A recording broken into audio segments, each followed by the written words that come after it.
네, 정직하고 솔직한 뉴스 시작하겠습니다. 뉴스인입니다. 6월 1일입니다. 금요일이고요. 당초 오늘부터는 저희가 정각 2시에 뉴스를 시작한다고 예고를 해드렸었죠. 그런데 오늘 또 2분 먼저 시작했습니다. 이유는요, 양승태 전 대법원장 때문입니다.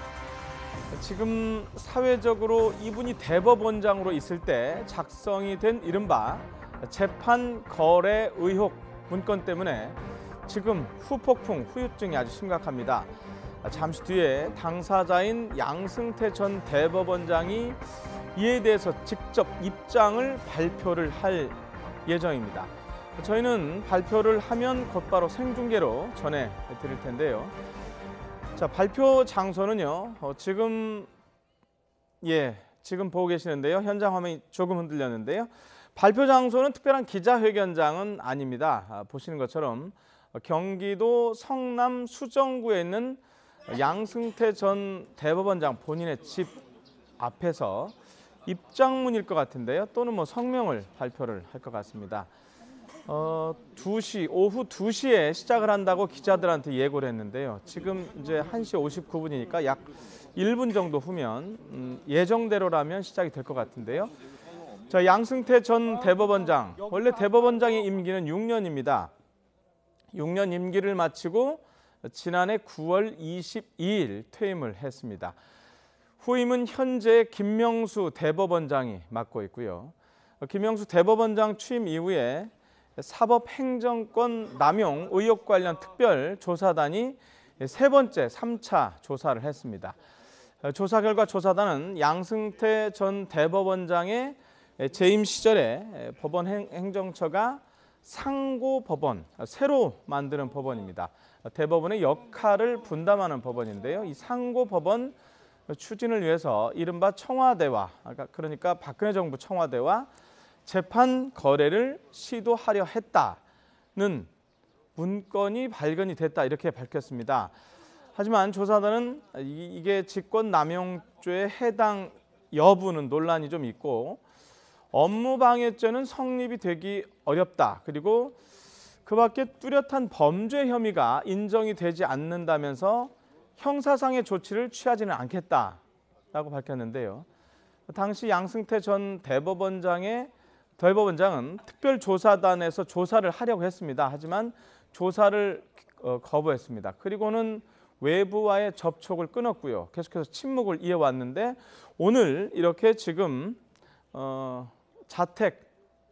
성남에 있는 자택 앞에서 이렇게 발표를 한다고 그래서 지금 법조 출입 기자들이 저렇게 전부 다 가 있습니다. 자, 이번 사태와 관련해서는요, 해당 판결의 당사자들 그리고 법조계, 정치권 등에서 논란이 커지면서 현재 대법원장인 김명수 대법원장이 과연 어떤 결정을 내릴지 주목이 되어 왔는데요. 자, 지금 현장에서 거의 이제 2시가 넘었는데 2시 2분이 돼가고 있는데 아직 나오지 않고 있는데요. 아마 조금 늦어지는 것 같은데 저희가 양승태 전 대법원장이 나오는 대로 현장은 다시 연결을 하는 것으로 하고 다음 아이템 먼저 진행을 하도록 하겠습니다. 네, 지금 판문점에서는 남북 고위급 회담이 진행이 되고 있습니다. 얘기가 잘 된 것 같은데요. 현재 남북 대표단이 공동 보도문을 협의하고 있다는 소식입니다. 상당히 빠른 진전입니다. 남북 회담 본부에 저희 취재 기자 나가 있습니다. 황혜경 기자. 네, 남북 회담 본부에 나와 있습니다. 자, 벌써 공동 보도문을 협의하고 있다는 소식이 왔어요. 어떻습니까? 네, 그렇습니다. 1시간가량 진행된 오전 전체 회의에 이어 약 2시간가량 개별 논의 시간을 가진 남북은 낮 1시쯤 10분가량, 또다시 1시 25분부터 10분가량 두 차례의 수석 대표 간 접촉을 거친 뒤 공동 보도문안을 현재 협의하고 있습니다. 수석 대표 간 접촉에서는 조명균 장관과 북측 리선권 위원장을 비롯해 우리 측에서는 김남중 통일부 정책실장과 안문현 국무조정실 심의관이 배석하고 북측에서는 원기루 체육성 부상이 배석한 것으로 알려지고 있습니다.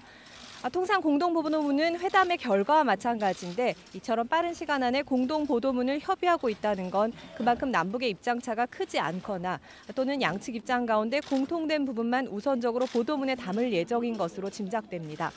아직 구체적인 공동 보도문 내용은 전해지지 않고 있는데요. 다만 오전 전체 회의에서 우리 측과 북측이 서로 제안한 내용을 살펴보면 주요 사항에서 입장차가 크지 않은 것을 확인할 수 있습니다. 우리 측은 남북 공동연락사무소를 개성공단 내에 설치하고 조속히 가동할 것과 6.15 공동선언 18주년을 기념하는 공동행사를 남과 북의 당국과 민간이 함께 추진해 나갈 것을 제안했습니다. 또 산림협력도 단계적이고 체계적으로 추진해 나갈 뜻이 있다는 점을 전달하고 동해선, 경의선 철도, 도로 연결 등 한반도 신경제구상과 관련한 남북의 공동연구와 조사가 필요하다는 입장도 밝혔습니다. 이 밖에 장성급 군사회담, 적십자회담, 체육회담 등 분야별 실무회담의 조속한 개최가 필요하다는 점도 강조했는데요. 이에 대해 북측도 개성 공동연락사무소 설치는 판문점 선언 이행의 첫 조치로 추진되는 사업이라며 조속한 추진에 공감을 표시한 데 이어 개성공단 내 시설이 상당 기간 사용하지 않아 개보수가 필요하다는 점을 언급한 것으로 알려졌습니다. 또 6.15 남북 공동행사에 관련해서는 남북 당국과 민간, 정당 사회단체 등의 참여 아래 남측 지역에서 개최하자고 제안했고 분야별 후속 실무회담에 대해서도 조속한 개최가 필요하다며 오늘 구체적인 일정을 확정하자고 말한 것으로 전해지고 있습니다. 이처럼 큰 틀에서 남북의 입장차가 크지 않았던 만큼 공동 보도문에는 이 같은 내용이 중점적으로 담길 것으로 예상됩니다. 지금까지 남북회담본부에서 YTN 황혜경입니다. 네, 이번엔 미국 보겠는데요. 폼페이오 미국 국무장관은 기자회견을 통해서 북한의 김영철 부위원장과의 고위급 회담에서 북미 협상이 실질적인 진전이 이루어졌다고 밝혔습니다. 그러면서도 북미 합의를 위해서는 김정은 위원장의 결단이 필요하다고 밝혔는데요. 잘 되기는 했는데 북미 정상회담의 최종 성사를 위해서는 추가적인 논의가 필요하다는 뜻으로 비춰집니다. 뉴욕 김영수 특파원입니다. 폼페이오 국무장관과 김영철 부위원장이 뉴욕에서 약 2시간 20분 동안 고위급 회담을 가졌습니다. 국무부는 북미 대화에 진전이 있어 회담이 예상보다 일찍 끝났다고 밝혔습니다. 폼페이오 장관도 아직 할 일이 많이 남아있지만 북미 간 협상은 진전이 이루어졌다고 평가했습니다. This is a difficult challenge. Make no mistake about it. There remains a great deal of work to do. And we made progress here as well as at the same time made progress in the other venues that come. 특히 72시간 동안 실질적인 진전이 있었다고 밝혀 뉴욕 회담은 물론 최근 이루어진 판문점과 싱가포르 협상도 북미 간 이견을 좁히고 있음을 시사했습니다. 다만 북미가 합의에 이르려면 김정은 위원장의 과감한 리더십이 필요하다고 밝혀 비핵화를 위한 통큰 결단이 필요하다는 점을 강조했습니다. It will take bold leadership from Chairman Kim Jong-un if we are able to seize this once-in-a-lifetime opportunity to change the course for the world. President Trump and I believe Chairman Kim is the kind of leader who can make those kinds of decisions. 폼페이오 장관은 그러나 북미 정상회담이 올바른 방향으로 가고 있다고 확신한다며 자신감을 드러냈습니다. 또 김 부위원장이 김정은 위원장의 친서를 트럼프 대통령에게 전달할 것이라고 밝혀 두 정상 간 극적 합의 가능성도 열어놨습니다. 폼페이오 장관과 고위급 회담을 마친 김영철 부위원장은 이제 이곳 뉴욕을 떠나 백악관이 있는 워싱턴 DC로 향합니다. 북미 정상회담 개최를 위한 양측의 협의도 급물살을 타고 있습니다. 뉴욕에서 YTN 김영수입니다. 네, 미국 현지하고 우리하고 시차가 많이 있다 보니까 요즘에는 우리 시간으로 밤 늦게 아니면 다음날 새벽에 이른바 빅뉴스가 많은데요. 미국에 있죠. 김영철 북한 노동당 부위원장 내일은 조금 전에 김영수 특파원 얘기한 대로 백악관을 방문합니다. 김정은 위원장 친서를 전달할 예정이라고 합니다. 트럼프 대통령은 김정은 위원장의 친서에 대해서 기대감을 나타냈습니다. 이 소식은 워싱턴 김희준 특파원입니다.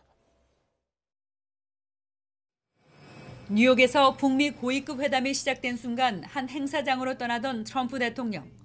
북미 고위급이 아주 좋은 회담을 하고 있다며 북한 김영철 부위원장의 백악관행을 예고했습니다. They'll be coming down to Washington on Friday. A letter is going to be delivered to me from Kim Jong-un. So I look forward to seeing what's in the letter. 김정은 위원장의 친서 내용은 긍정적일 것이라며 기대감도 나타냈습니다. 폼페이오 국무장관은 북미 고위급 회담 결과를 발표하며 김 부위원장의 워싱턴행을 확인했습니다. Vice Chairman Kim Young-chol is now planning to travel to Washington to deliver a personal letter from Chairman Kim Jong-un. 트럼프 대통령은 6월 10일 싱가포르 북미 정상회담이 예정대로 열리길 바란다면서도 한 번의 담판으로 끝나지 않을 수 있음을 시사했습니다. I want it to be meaningful. It doesn't mean it gets all done at one meeting. Maybe you have to have a second or a third, and maybe we'll have none. 이는 북미 간 비핵화와 체제 보장 합의가 쉽지 않을 뿐더러 종전선언 등으로 이어질 경우 추가 회담 필요성을 언급한 것으로 풀이됩니다. 트럼프 대통령은 비핵화에는 미사일도 포함된다며 미국 본토를 겨냥하는 ICBM 해결 의지도 드러냈습니다. 북한 비핵화가 가능한 빨리 실행돼야 하고 제재를 해제할 상황이 오면 매우 기쁘겠다고도 말했습니다. 확고한 비핵화 의지를 밝힌 김 위원장이 트럼프 대통령에 직접 보낸 메시지에 관심이 쏠리고 있습니다. 트럼프 대통령이 어떻게 호응하느냐에 따라 두 정상의 이달 만남 여부도 더욱 명확해질 것으로 보입니다. 워싱턴에서 YTN 김유준입니다. 네, 김정은 북한 국무위원장이 한반도 비핵화에 대한 의지는 변함이 없고 일관적이며 확고하다고 밝혔다고 북한 노동당 기관지 노동신문이 밝혔습니다. 노동신문은 김정은 위원장이 어제 방북한 세르게이 라브로프 러시아 외무장관을 만나서 이같이 밝혔다고 전했습니다. 또 김정은 위원장은 북미 관계와 한반도 비핵화를 새로운 시대, 새로운 정세 하에서 새로운 방법으로 각자의 이해에 충만되는 해법을 찾아서 단계적으로 풀어나가며 효율적이고 건설적인 대화와 협상으로 문제 해결이 진척되기를 희망한다고 말했다고 덧붙였습니다. 네, 저희가 처음에 얘기했던 양승태 전 대법원장 기자회견이 시작이 되는 것 같은데요. 현장으로 가보겠습니다. 자, 예정보다 한 10분 정도 늦게 나왔는데요.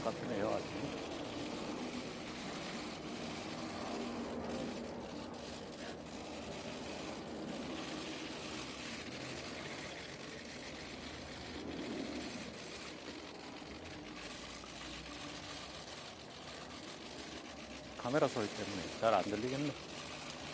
지금 말씀하셔도 잘 들어갑니다. 예,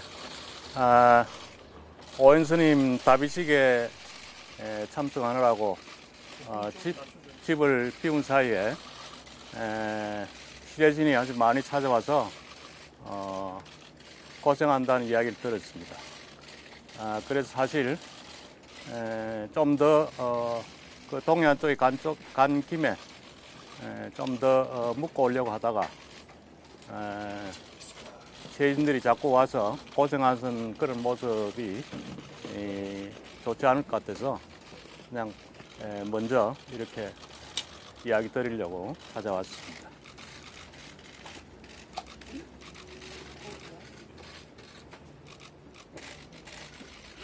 오랜만에 이 취재진을 대하니까 아주 굉장히 좀 어색하고 떨리는구만요. 여행 중이기 때문에 뭐 문서로 정리하고 글로 정리하고 할 시간이 없었습니다. 그래서 그냥 마음에 가지고 있는 생각만 정리해서 그냥 이야기를 드리겠습니다. 그렇기 때문에 좀 두서가 없을 수도 있으니까 좀 양해를 해주시기 바랍니다. 우선 무엇보다도 먼저 제 재임 시에 일어난 일 때문에 제가 정말 사랑하는 이 법원이 오랫동안 소용돌이 속에 빠져서 참 국민들이 보기에 안타까울 정도의 그런 모습이 된 게 대해서 정말 저로서 슬프고 안타깝습니다. 그리고 그 중에서 또 특히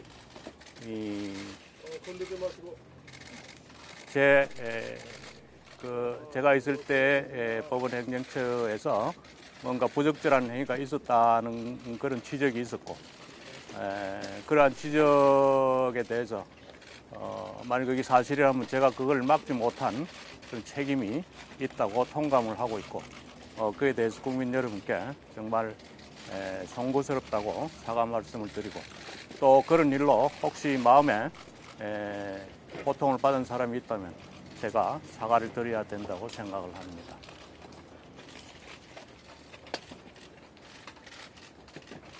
여러분들 아시다시피 제가 평생 법관으로서 42년을 지냈고, 법원이야말로 저희 인생 전부라고 해도 과언이 아닐 정도의 그런 조직입니다.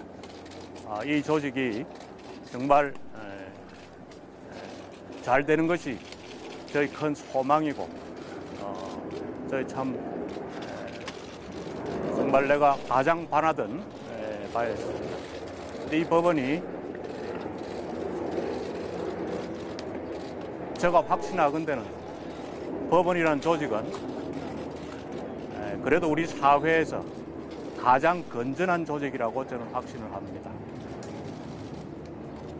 이 조직에 대한 우리 국민의 신뢰가 무너지지 않아야 우리 사회가 발전을 하고 잘 유지되리라고 저는 항상 생각을 해왔습니다.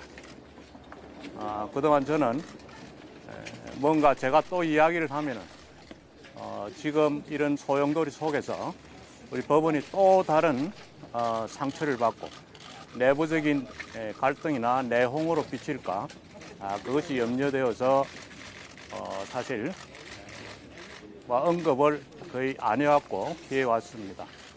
지금도 그런 마음은 마찬가지입니다.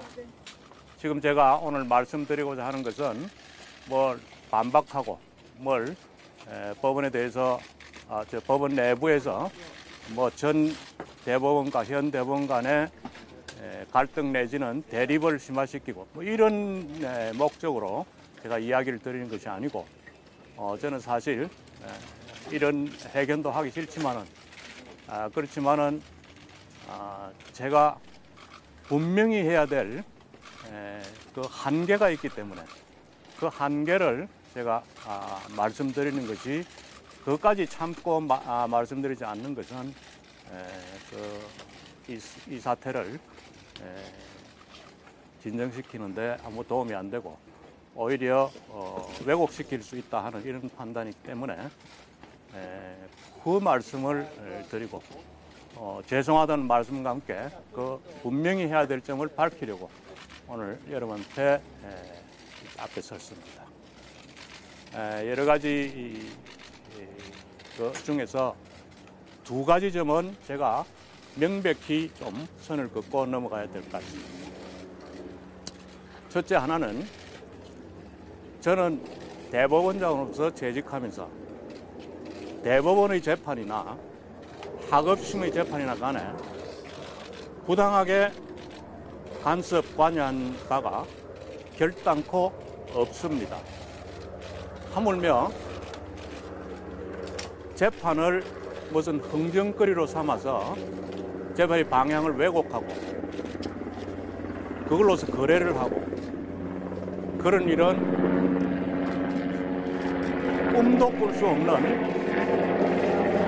정말 생각할 수도 없는 일이고, 그런 일을 하지 않았다는 것은 그냥 말로서만 이렇게 표현하는 것은 부족할 정도로 결단코 그런 일은 없었습니다. 제가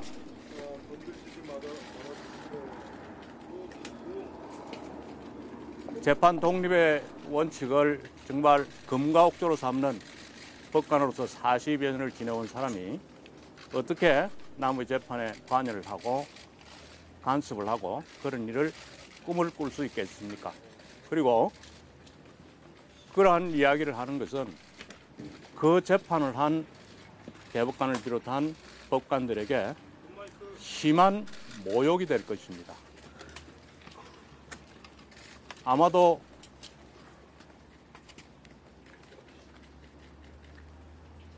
막 그런 이야기를 허투루 듣더라도 그런 이야기를 들은 그 당의 법관들의 심정은 정말 억하 심정이라고 생각을 합니다. 여기서 제가 단호하게 이야기할 수 있는 것은 일각에서 꼭 제가 관여하거나 또는 제가 간섭하거나 또는 뭔가 하여튼 어떤 목적을 위해서 대법원의 재판이 왜곡되고 또 방향이 잘못 잡혔다 이렇게 생각하고 또 그걸 기정사실화하려는 사람들이 있는데 그것은 전혀 사실과는 다른 겁니다. 대법원의 재판은 정말 순수하고 신성한 것입니다.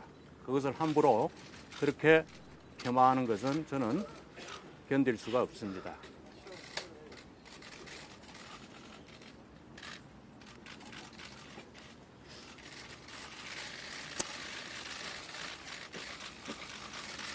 대법원의 재판의 신뢰가 무너지면은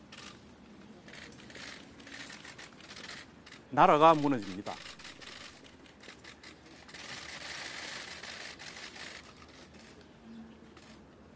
지금까지 한 번도 대법원을 전체를 그렇게 재판을 의심받게 그렇게 한 적이 없었습니다. 혹시 국민 여러분께서 이번 일에서 대법원 재판에 대해서 의구심을 품으셨다면 정말 그런 의구심은 거두어 주실 것을 제가 악망합니다. 두 번째 제가 말씀드릴 것은 제가 제임스의 상고법원을 추진했던 것은 뭐 여러분들 다 아는 사실입니다. 그것은 대법원에 제 기능을 다하기 위해서 그건 불가피한 선택이었습니다. 그러나 그것을 반대하는 견해도 당연히 있을 수 있습니다.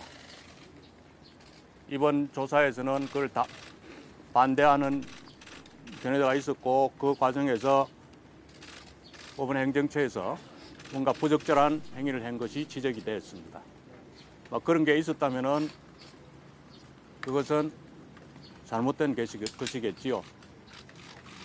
그러나 제가 자신 있게 말할 수 있는 것은 그런 정책에 반대를 한 사람이나 또는 어떤 뭐 일반적인 재판에서 특정한 성향을 나타냈다는 사람이나 저는 그런 거를 가지고 당의 법관에게 어떤 편향된 조치를 하든가 아니면 불이익을 준 적이 전혀 없습니다. 저는 그런 것을 가지고 법관을 인사상 또는 인사상 아니라도 어떤 사법행정 그 처분에 있어서도 법관을 불이익을 주는 것은 단호히 저는 그건 잘못된 것이라고 생각하고 단호히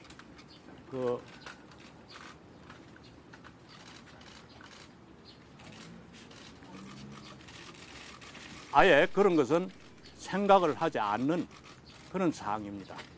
누구라도 그것 때문에 불이익을 받은 사람, 편향된 대우를 받은 사람은 없습니다.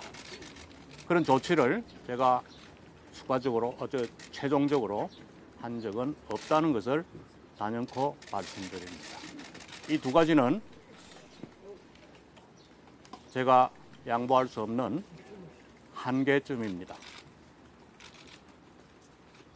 어쨌든 유여하를 막론하고 제가 재직 시에 있었던 일 때문에 법원이 이렇듯 불행한 사태에 빠지고 또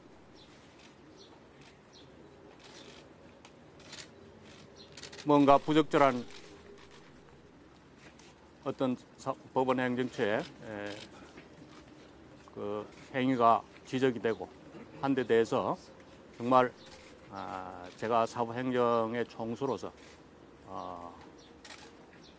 책임을 통감을 하고 국민 여러분께 정말 죄송하다는 말씀을 드립니다. 다만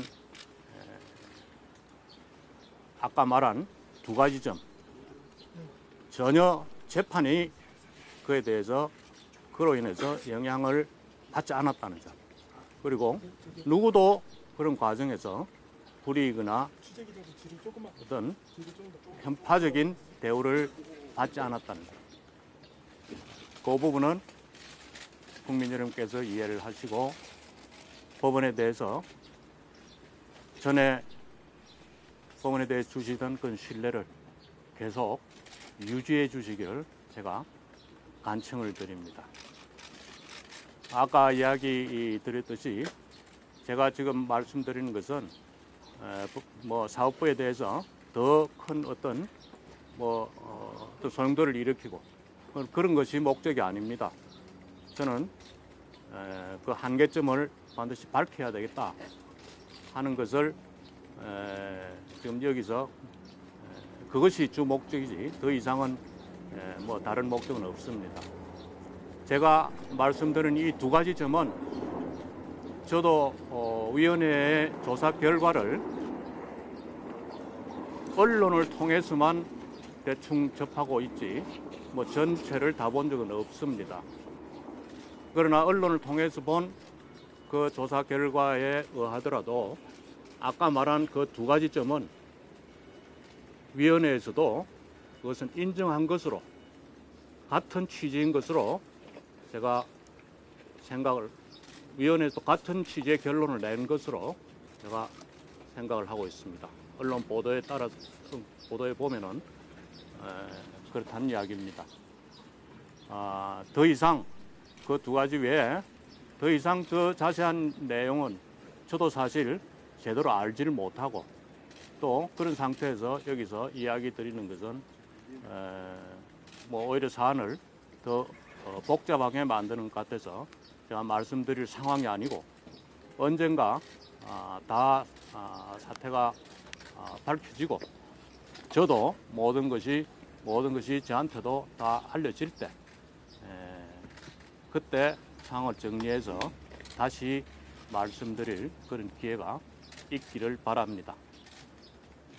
뭐 간단하지만은 이것으로서 제가 드릴 말씀은 다 마치겠습니다. 특조단의 조사를 받았으면 원장님도 좀 전모를 알 수 있지 않았을까 싶은데 특조단 조사 받지 않은 이유가 따로 있으십니까?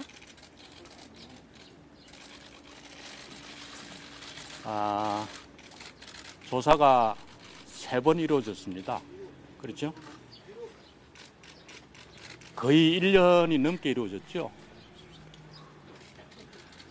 그리고 여러 개의 컴퓨터를 법사나무 일기장 보듯이 완전히 뒤졌습니다. 그리고 내가 듣기로는 근 400명 정도의 사람들이 가서 이야기를 했다고 합니다. 그런데도 사안을 밝히지 못했을까요? 저는 다 알고 있으라고 봅니다. 내가 가야 됩니까? 그 이상 뭐가 밝혀지겠습니까? 그래도 헌법기관의 수장이시니까 원장님께서 가셔서 얘기를 하면 더 명확하게 밝혀질 수 있을 것이다 이런 생각은 전혀 안 하신 건가요? 사법부에는 수많은 일이 하루에도 수많은 일이 일어나고 있습니다. 그 중에서는 저한테 보고 안 되고 넘어가는 것이 훨씬 더 많지요. 보고되는 것도 그냥 그럼에도 불구하고 보고되는 양이 엄청나게 많습니다. 그런데 그걸 내 혼자의 머리로 다 어떻게 다 뭐 기억하고 소화할 수는 없습니다. 일회성 보고나 뭐 중요성 없는 보고는 뭐 금방금방 잊어버리고 또 결과 조치가 다 된 뒤에 뭐 사후에 뭐 보고하는 것도 있고 뭐 그렇습니다. 모든 것을 사법부의 수장이 다 분명하게 아리라 그거는 말이 옳은 말은 아니죠. 근데 사법행정의 비판적인 판사들을 뒷조사한 내용은 일회성 보고나 중요하지 않은 보고라고는 생각하기 어려운데요. 이거에 대해서는 어떻게 생각하십니까? 뒷조사를 했다고 하는 내용이 뭔지를 제가 확실히 알지를 못합니다. 그 부분은 제가 언젠가 다시 한번 이야기할 기회가 있으리라고 봅니다. 2015년 7월에 기조실에서 현안 말씀 자료 대통령 독대 전에 만든 자료도 검토하신 적 없는 자료인가요? 뭐 그런 거는 일회성으로 왔다 갔다 했겠지만은 내가 예를 들어서 정초에 신년 할애식에 갈 때도 다 그런 거 줍니다. 언제든지 뭔가 행사가 있을 때는 말씀 잘하라고 줍니다. 그런 걸 내가 한번 쓱 보고 그냥 버려버리지. 그럼 내리 깊이 여기고 있겠습니까? 그럼 사법부가 대통령 국정 운영하는데 뒷받침하는데 최선을 다해야 되는 곳이라고 생각하십니까? 사법부는 사법부의 기능이 있죠. 재판 결과가 대통령 국정 나오기 운영 뒷받침하는데 최선을 다하는 곳이 사법부라고 생각하시는 게 원장님 의견인지 여쭤보는 건데요. 사법부는 대통령을 도와주는 기능이 아니고 사법부 나름대로의 헌법적 기능이 있다고 지금 이야기 드린 겁니다. 독대 전의 말씀 자료 내용에 그 부분이 들어가면서 청와대와 교감을 나눈 정황 아니냐라는 의혹이 제기되고 있는 건데요. 혹시 그 문건에 대해서는 기억이 전혀 나지 않으십니까?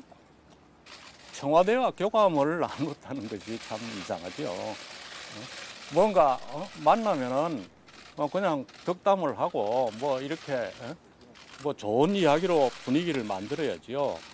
어떻게 싸우러 가는 것도 아닌데. 그런데 화제거리가 있어야 되니까 그런 의미에서 뭔가 이게 말씀 자료라는 게 나오는 겁니다. 그러니까 그거는 그냥 이래서로 넘어가는 거지. 그게 그런 것을 무슨 공부하듯이 외우고 있겠습니까? 재판 결과가 나오기도 전에 판결이 그리고 청와대랑 대법원에 이득이 되는지 안 되는지 이런 판단이 나온 문서가 그냥 넘어갈 수 있는 문서라고 생각하십니까?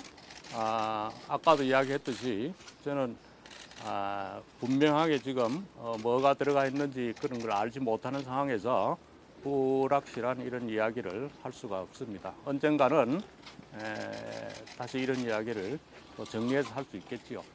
그런 더 이상 그런 문제에 관해서 저한테 이 자리에서 묻지는 말아 주시기 바랍니다. 불미스러운 일을 막지 못했다는 거에 대해 죄송하다라고 말씀하셨는데 그러면 이게 다 아랫분들이 했다고 생각하시는 겁니까?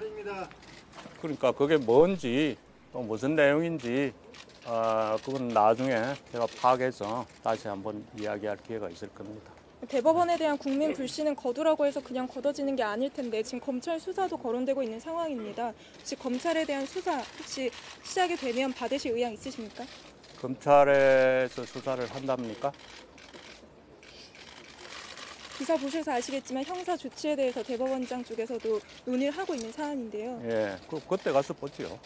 특조단의 조사를 거부하셨는데 검찰 조사 만약에 시작되면 거부하시진 않으실 거란 말씀이신가요? 아니 꼭 그런 이야기보다도 하여튼 그때 가서 보시죠. 지금 미리 묻지 마시고. 예.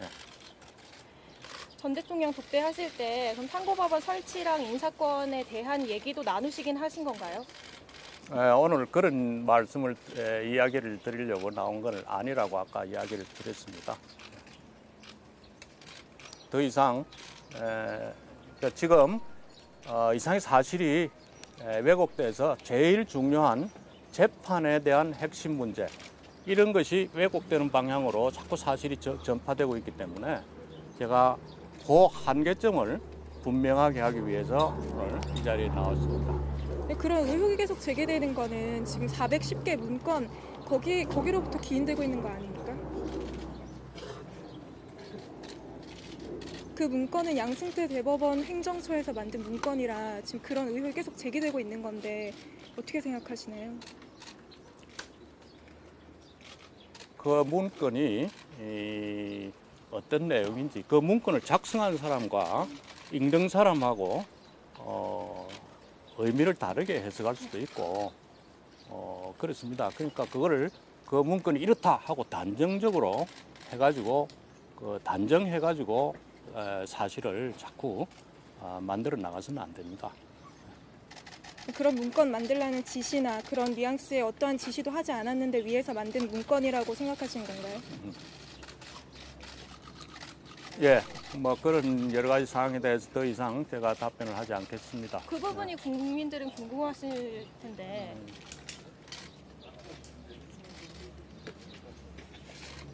지시 없이 만들어진 문건이라 생각하시는 건가요?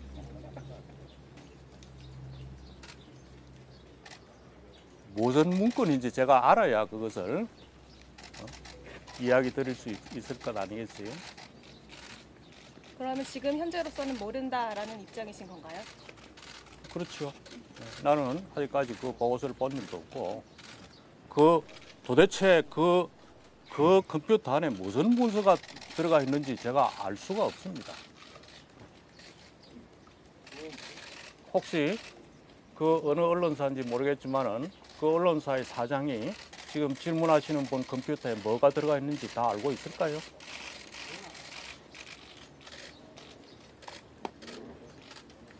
하나만 더 묻겠습니다. 그 불이익을 주신 적은 없다 이렇게 분명히 말씀하셨는데 불이익을 준 적은 없지만 그래도 반대 의견을 내는 판사들이 누구인지는 파악하신 적은 있으신 건가요? 그거야 자동적으로 알게 되죠. 그건 게시판이 오르고 또 이런 글이 올라왔다 하는 것은 그건 뭐 아무리 눈을 감으려 해도 보입니다. 그것은 그걸 뭐 안 게 무슨 그러면 대법원장은 그런 게 있어도 누군지 모르고 가만히 있어야 됩니까? 그 질문이 이상한 질문 같으네. 그걸 알 수 있는 거랑 그런 내용이 담겨 있는 문건이 나온 거랑은 전혀 다른 문제지 않습니까? 예, 자꾸 말꼬투리를 잡고 그렇게 질문하지 마시고 다른 거 없으면 이상은 끝내겠습니다. 이번 파문의 총 책임자가 누구라고 생각하십니까? 예, 그거는 사람마다 판단이 다르겠지요. KTX 해고 노동자에 대해 어떻게 생각하세요? 방금 이야기했습니다. KTX 재판 이건 어떤 재판이건 네, 대략 한 25분 정도 진행이 됐는데요. 양승태 전 대법원장 본인의 입장 발표가 있었고요. 이어서 예상보다 길게 기자들과 일문일답이 있었습니다. 크게 정리를 하면 두 가지인데요. 대법원장 재직 시절에 재판에 간섭한 적이 없다. 더 구체적으로 재판의 방향을 왜곡하거나 거래한 적도 없다. 재판 왜곡 거래는 결단코 없다는 거였고요. 그러니까 대법원 재판에 대한 의구심을 거둬달라라고 이제 국민들에게 부탁을 했고요. 그리고 두 번째는 상고법원 추진 관련해서 반대하는 사람이나 법관들에게 불이익을 준 적이 없다. 뭐 편향적인 조치를 한 적이 없다. 이른바 블랙리스트 관련 언급이었던 것 같은데요. 자, 양승태 전 대법원장의 입장 표명 내용은요. 저희도 현장에 취재팀이 가 있으니까 정리가 되는 대로 이후에 다시 한번 정리를 저희가 준비가 되면 하도록 하겠습니다. 다음 소식 보겠습니다.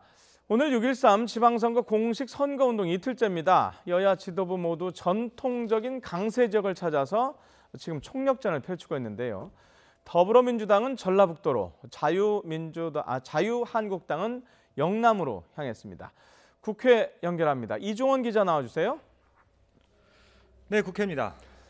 자, 민주당 지도부가 전라북도 군산을 찾았는데 특별한 이유가 있을 것 같은데 어떻습니까? 네, 한국 GM 군산공장 폐쇄로 악화한 지역 민심을 달래기 위한 조치로 보입니다. 민주당 상임선대위원장인 추미애 대표 등 지도부는 오늘 오전 군산시장 후보 사무실을 찾아 지방에서는 처음으로 선거 대책회의를 열었습니다. 추 대표는 고통 겪는 노동자와 지역 경제의 눈물에 공감하고 위로의 말씀을 드린다며 지역 경제를 살리기 위해서라도 민주당 후보를 뽑아달라고 호소했습니다. 들어보시죠. 든든한 대통령 문재인 대통령과 함께 국정 철학을 공유하고 든든한 지방 정부를 이끌어갈 더불어민주당의 후보들에게 힘 보태 주시기 바랍니다. 그러나 오늘 현장에선 최저임금법 개정 등에 항의하기 위해 방문한 민주노총 조합원들과 이 캠프를 빠져나가는 민주당 당직자들 사이 몸싸움이 벌어지기도 했습니다. 민주당 지도부는 군산에 이어 완주를 거쳐 현재 전주에서 지원 유세를 펼치고 있는데요. 선거운동 첫날인 어제 수도권에 집중했던 화력을 오늘은 온종일 전북 지역에 쏟아볼 예정입니다. 한국당 지도부는 어제에 이어 오늘도 이른바 경부선 유세를 이어가고 있습니다. 홍준표 대표 등 지도부는 오전 울산시장 후보 캠프에서 문재인 정부의 경제 참사를 규탄해야 한다며 대책회의를 열었습니다. 홍 대표는 오늘 회의에서 이른바 여론조사 무용론을 제기하며 선거 결과는 다를 것이라고 말했습니다. 민주당 지지층이 적극적으로 여론조사에 응하면서 왜곡된 조사 결과가 나온다는 주장인데요. 들어보시죠. 문재인 대통령 지지율 70, 80% 그 전부 거짓말입니다. 자기 지지 계층을 상대로 하는 국정 지지도, 나는 문 대통령 지지 국정 지지도가 40%가 넘지 않는다고. 한국당 지도부는 경북 구미와 포항도 방문한 데 이어서 잠시 후엔 국회의원 보궐선거도 열리는 충남 천안에서 유세를 벌인 뒤 경기 성남에서 1박 2일 동안 이어진 경부선 유세를 마무리할 예정입니다. 네, 그리고 바른미래당과 민주평화당 또 정의당 지도부도 곳곳에서 강행군을 이어가고 있는 것 같은데요. 자세히 전해주시죠. 네, 바른미래당은 영남과 호남을 나눠 공략하는 이른바 쌍끌이 전략입니다. 국민의당 출신인 박주선 공동대표는 오늘 하루 광주에서, 바른정당 출신 유승민 대표는 경남과 부산 등을 돌며 이틀째 영남권 표심 잡기에 나섰습니다. 손학규 상임선대위원장은 수도권에 머물며 오늘 저녁 안철수 서울시장 후보 지원에 나서는데요. 손 위원장은 이번 지방선거가 평화 특사를 뽑는 선거가 아니라며 여당발 남북 평화론을 차단하는 데 주력했습니다. 들어보시죠. 이번 지방선거는 평화 특사를 뽑는 선거가 아닙니다. 국민의 생활, 국민의 삶을 좌지우지할 지방 발전을 위한 일꾼을 뽑는 것입니다. 민주평화당은 그야말로 호남 올인 전략입니다. 조배숙 대표와 김경진 상임선대위원장은 각각 전북과 광주에 머물며 집중 지원 유세를 벌이고 있습니다. 전북지사 선거는 광역단체장 선거 가운데 평화당이 가장 기대를 거는 곳입니다. 정의당은 집중 공략 지역인 수도권에 화력을 집중하며 제1야당으로 만들어달라고 호소하고 있습니다. 이정미 대표와 심상정 공동선거대책위원장은 각각 경기와 인천, 서울에 나선 시도지사 후보는 물론 기초광역의원 후보들을 지원하고 있습니다. 지금까지 국회에서 YTN 이종원입니다. 네, 6.13 지방선거 관련 내용 지금부터 토론을 해보도록 하겠습니다. 김영준 명지대 교수 그리고 최창렬 용인대 교수님 모셨습니다. 어서 오십시오. 자, 선거 얘기 본격적으로 하기 앞서요. 지금 양승태 전 대법원장 그 입장 표명 그리고 기자들과 일문일답 저 같이 여기 앉아서 들으셨는데 어떻게 보셨어요? 글쎄요, 저 양승태 전 대법원장의 입장 표명이 있었는데 핵심은 두 가지였지 않습니까? 예. 재판에 관여한 적 없다. 그리고 상고법원에 반대했던 판사들에게 인사상 불이익 준 적 없다. 이 두 가지가 핵심이에요, 지금. 근데 지금 얘기 나오는 여러 가지 논란 중에서 가장 또 중요한 거는 상고법원을 관철시키기 위해서 양승태 전 대법원장이 청와대에 뭔가 재판을 가지고 거래했던 것이 아니냐라는 의혹이거든요. 지금 핵심이죠. 핵심이 그거예요. 그 문제에 대해서 지금 이제 입장을 표명한 건데, 그러니까 재판이 있기 전에 청와대와 뭔가 이제 이른바 거래를 해서 재판에 영향을 준 게 아니라 하더라도 재판이 나온 다음에 이걸 가지고 우리가 이렇게 재판을 해서 결과적으로 박근혜 정권의 국정 운영에 도움을 줬으니 상고법원 설치에 협조해 주시오라고 했다 하더라도 이것은 대단히 반헌법적이고 반민주적이겠죠. 그러니까 이러한 것들은 아직 알 수가 없어요, 전혀. 이 선후의 문제이기 이전에 이런 부분이 하나 있는 것이고 이 부분에 대해서 지금 이 양승태 전 대법원장이 전혀 그런 적이 없다고 얘기했는데 두 기자가 집요하게 질문들을 했잖아요. 그러니까 이 부분들이 이제 앞으로 이제 반응을 봐야 될 것 같아요. 일단 양승태 전 대법원장은 일절 보고받은 적도 없다. 그리고 근데 일단 최근에 나온 언론 보도에 의하면 3가지 문건이 공개가 됐잖아요. 제목들이. 근데 그 제목이 BH 민주적 정당성 부여 방안 이게 하나 있었고 또 VIP 거부권 전국 분석 이런 것들이 있었어요. 그러니까 이런 것들은 법원에서 작성한 문건의 제목으로 보기에는 우리 상식선에서 봐도 좀 굉장히 의아하잖아요. 일상적인 뭐 선거 캠프에서나 마련했을 문건 제목 같기도 하단 말이에요. 그렇기 때문에 여러 의혹이 제기되고 있는 건데 일단 양 전 대법원장이 이렇게 입장표명을 했기 때문에 보다 여러 가지 입증 자료를 가지고 더 이제 분석을 해봐야 될 것 같습니다. 자, 김 교수님 지금 저희가 이제 선거 얘기하려고 모였기 때문에 이게 지금 상황이 상당히 좀 뭐 여론이 심각하게 가는 것 같아요. 후폭풍도 만만치 않고 이렇게 지금 당사자가 이렇게 집 앞에 서서 얘기할 정도로 이게 선거에도 영향을 줄 수가 있을까요? 지금 뭐 국조 얘기도 나오고 뭐 수사, 조사 뭐 이런 얘기까지 나오고 있는데 뭐 선거에 뭐 일정한 부분 영향을 줄 수 있는 부분도 있겠으나 저는 왜 선거 후가 상당히 나는 후폭풍이 일어날 가능성이 크다고 봅니다. 이게 만약에 사실이라고 한다면 의혹이 제기되고 있지 않습니까? 이거는 뭐 정말 사법 행정권을 남용한 것이고요. 이거는 최순실 국정농단보다도 더 아주 엄하게 우리가 그 판단해야 될 부분이라고 보는 게 이 사법부의 핵심인 법치의 근간을 흔드는 문제 아니겠습니까? 다시 얘기해서 지금 가장 큰 것은 사법부와 예를 들어서 행정부가 거래를 했다든지 아니면은 더 나아가서 이런 그 중립성을 지켜야 할 법관에 대해서 예를 들어서 블랙리스트를 만들어서 불이익을 줬다라고 하는 이런 부분들은 저는 그냥 단순하게 지금 양승태 전 대법원장이 나와가지고서 입장 표명하면서 끝날 일이 아니다. 그래서 저는 끝나자마자 바로 특검이든 국정조사든 이건 분명히 밝혀야 될 부분이고요. 이렇게 하면서 사법 정의가 무너지는데 어떻게 대한민국의 민주주의가 제대로 갈 수는 없다고 봅니다. 그래서 한 번 정도가 아니라 이거는 분명하게 철저하게 이 진상을 밝혀서 잘못된 부분에 대해서는 저는 그 시정하고 또 개혁하고 더 나가서 그로 인해서 피해를 본 분들이 계시지 않습니까? 이런 분들을 구제할 수 있는 이러한 장치를 저는 마련돼야 된다고 봅니다.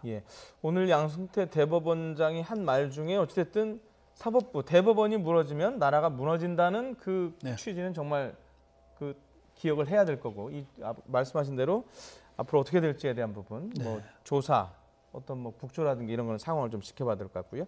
자, 저희가 원래 이제 얘기하려고 했던 지방선거 얘기를 좀 가보겠습니다. 우선 경기도지사 선거 얘기를 좀 할 텐데요. 자, 지금 뭐 네거티브의 끝이다 이런 표현이 있어요. 원래 이재명 후보, 남경필 지사의 이른바 전투에 지금 김영환 바른미래당 후보까지 합세를 한 상황 아닌가요? 김영환 후보가 합세한 정도가 아니고 며칠 전에 그 후보 토론회를 보니까 김영환 지사 후보는 경기도지사 후보는 아주 작정을 하고 나왔더라고요. 그러니까 여러 가지 뭐 정책 공약 이런 것들도 물론 많이 있었어요. 근데 전반적으로 그동안 제기되어 왔던 한간의 소문으로도 떠돌았고 여러 가지 얘기가 있었던 그러니까 이 이재명 후보에 대한 얘기는 이번에뿐만이 아니라 지난 지방선거 2014년도 때도 있었고 그 전에 이미 불거졌던 얘기들이거든요. 지난해 대선 과정에서도 나왔던 얘기들이고 이런 것들을 그야말로 총 집대성해서 총 망라해가지고 이제 집중 이제 공격을 하고 비판을 한 걸 봤는데 이것들 전혀 하나도 밝혀질 수가 없는 거죠 성격상. 그리고 또 하나 문제는 이재명 후보가 여기에 대해서 생각보다 반박을 아주 글쎄 뭐라고 할까요 수위를 조절해가면서 상당히 이렇게 대응을 하는 걸 제가 봤는데 아마 그런 것 같아요. 지금 이게 이른바 네거티브라고 하는 건데 이 네거티브라는 게 의미가 있죠. 왜냐하면 후보의 도덕성이라든지 자질 이런 것들은 당연히 검증을 해야 되는 건데 이른바 국민의 알 권리라는 측면에서 이제 알아야 된다고 얘기하는 건데 기본적으로 이러한 부분들이 어떤 사실관계나 정확한 근거를 가지고 얘기를 하지 않고 한가의 나동을 가지고 이렇게 단정하는 건 전 네거티브의 차원은 없는다. 이거는 후보를 개인적으로 비방할 수 있는 성격이 있다라는 거예요. 그래서 저는 이재명 후보가 아마 그런 것들을 염두에 두고 대응을 그렇게 한 것 같아요. 너무 지나치게 어떤 개인 후보의 사생활이나 이런 것들을 집요하게 물고 늘어지면 오히려 그 집요하게 물고 늘어진 후보에게 득표에 도움이 안 된다라는 판단을 하고 있는 게 아닌가. 좀 그래서 이번 선거도 어떤 뭐 제기된 의혹들이 있습니다만 이제 선거 이제 시작된 거 아닙니까? 어제부터 시작됐으니까 어떤 그런 의혹 제기보다는요. 뭔가 특히 야당이 지금 이 북미회담 등 이런 대형 이슈에 굉장히 선거가 가려져 있잖아요. 그러니까 야당으로서는 사회 경제적인 쟁점이라든지 여러 가지 문재인 정부가 집권한 이후에 생각보다 여러 이제 뭐 최저임금 등 여러 가지 부작용도 나타나고 있는 게 사실이잖아요. 그런 것들을 얘기함으로써 유권자들을 끌어들이고 이른바 숨은 보수들의 표를 투표장으로 끌고 와야지. 이거 지금 상당히 기울어진 운동장인데 사실 여당이 이기라는 전망이 상당히 지배적인 게 사실이잖아요 지금. 그렇다면 이 구도로 간다면 지는 거거든요. 그렇다면 뭔가 새로운 전략으로 해야지. 이걸 지나치게 저렇게 상대방 후보, 여당 후보에 대해서 특히 경기도지사 말씀하셨는데 후보를 그건 전 좋은 야당 입장에서 볼 때 바람직한 전략은 아닌 것 같이 생각이 됩니다. 자, 말씀을 해주셨는데 일단 이 새 후보의 직접 육성으로 어떤 주장인지 어떤 해명인지 들어보고 얘기를 이어가겠습니다. 들어보시죠.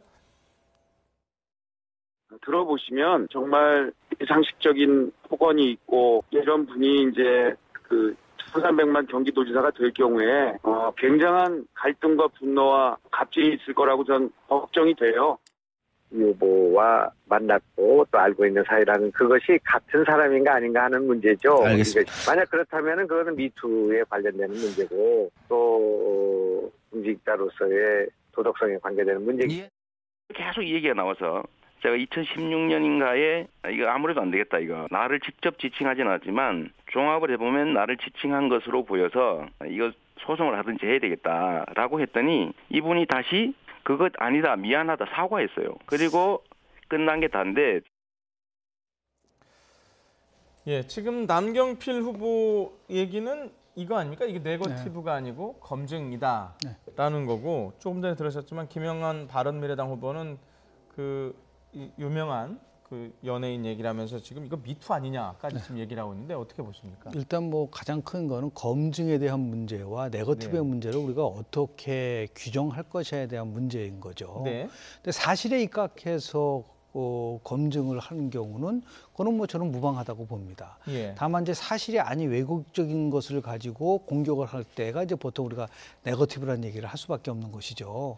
그런데 중요한 것은 자 이것이 선거에 영향을 미치냐 안 미치냐 그런 것에 대한 부분하고 후보자에 대한 도덕성은 철저하게 검증해야 되느냐 안 해야 되는 걸 가지고서 만약에 논쟁이 붙는다고 한다면 저는 후자의 방향성으로 가야 된다고 봅니다. 여하튼 간에 지금 국민들을 상대로 해서 조사를 할 때 이번 선거에서 어디다가 중점을 두고 투표를 하시겠습니까? 라고 물어보면 아주 보편적으로 나오는 건 뭐냐면 인물에 대해서 보고 투표를 하겠다는 게 굉장히 높게 나옵니다. 물론 이제 정책이라든지 거기에 정당의 요소도 있지만 그러면 인물 중에서도 행정 능력과 도덕성이 가장 중요한 거로 나오고 있다는 것이죠. 그래서 결국은 도덕성에 대한 문제를 그냥 네거티브라고 해서 덮어놓고 갈 수는 없다. 이거는 유권자의 알 권리 차원에서도 필요한 부분이 있는데 만약에 이 문제가 네거티브로 흘러가지 않기 위해서라면 저는 이재명 후보가 당당하게 토론회에 나와서 이 부분에 대한 해명을 계속 해야 된다고 봐요.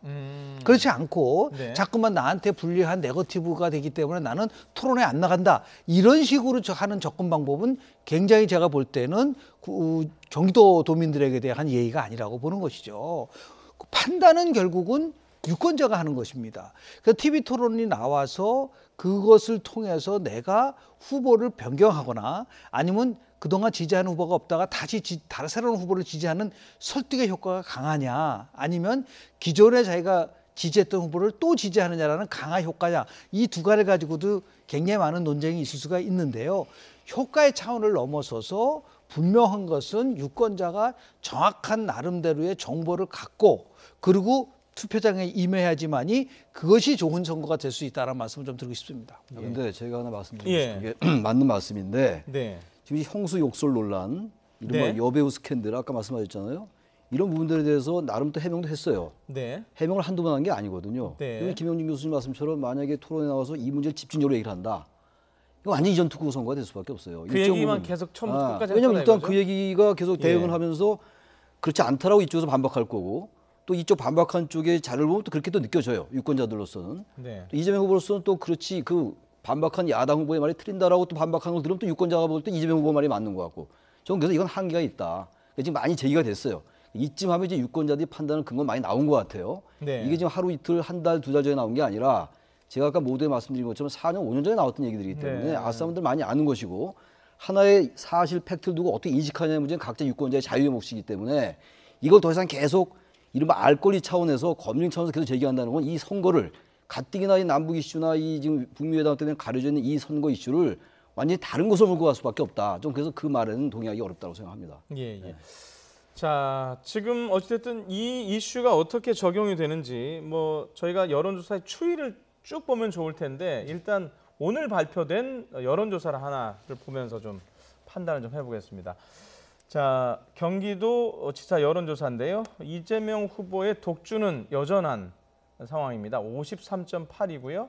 남경필 후보가 30.6, 김영환 바른미래당 후보가 3.6%인데요. 지금 이게 5월 28일에서 29일 그러니까 공식 선거운동 들어가기 전에 진행이 됐고 뭐 발표는 할 수 있지 않습니까? 지금부터 하는 건 안 되지만. 가장 중요한 거는 동일한 조사 기관에서 추이를 보는 게 가장 중요합니다. 지금은 여기서 발표한 거는 리서치 뷰라고 하는 데서 한 것이죠. 네. 근데 이 조사 기관에서 한 거하고 다른 조사 기관에서 한 거를 가지고서 만약에 비교를 하면은 조금 문제가 있을 수는 있으나 지금 만약에 저게 우리가 해석을 한다고 한다면 두 가지가 크게 나타나고 있습니다. 하나는 이재명 후보의 지지율은 큰 변화가 없어요. 그러니까 50%대를 유지하고 있는데 지금 보면은 남경필 후보가 30%까지 올라간 그것은 저는 처음 본 것 같아요. 계속 10%대에 있었었는데 그 말은 뭐냐면 어느 정도 이 공방이 오가면서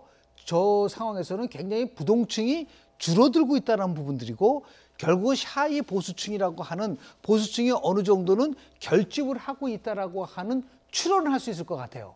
그러나 저것이 실질적으로 같은 여론조사 기관 거를 가지고 봐야 되기 때문에 제가 말씀드린 것이 조금 벗어날 수 있는 부분들도 있지만 여하튼 간에 선거가 가까이 오면 가까이 올수록 이제는 부동층이 조금씩 줄어들면서 그동안 침묵하고 있었던 보수층들이 조금씩 결집하는 양상을 보이고 있는 것은 맞다고 봅니다. 그런 의미에서 보면은 지금 김영한 후보의 지지율도 다른 조사보다는 조금 높게 나오는 부분들이 있거든요. 이것이 이제 이번 주말에서 결국 공식적인 선거운동위에 맞는 첫 주말 유세이기 때문에 이걸 지나고 나서 다음 주 초에 나오는 여론조사 결과가 상당히 중요한 앞으로의 방향성에 대한 전망을 나타내 줄 수 있는 지표는 될 수 있을 거라고 저는 봅니다. 자, 이번에는 대구 경북, 그러니까 현재 야당의 이른바 전통적 지지층이라고 할 수 있는 대구 경북 상황을 좀 볼 텐데요. 자, 대구 경북이 그런데 야당한테 심상치 않다, 이런 지금 보도들이 일부 나오고 있어요. 이게 어느 정도 상황인지. 그래서 지금 여러 광역단체장 17곳 중에서 그래도 대구 경북은 한국당이 유리하지 않겠냐라는 전망이 상당히 많이 있는데 여전히 지금 현재 지금 화면에 나와 있는 이 지금 여론조사 보면은 이철우 후보가 상당히 많이 앞서고 있습니다. 오차범위 바뀌죠?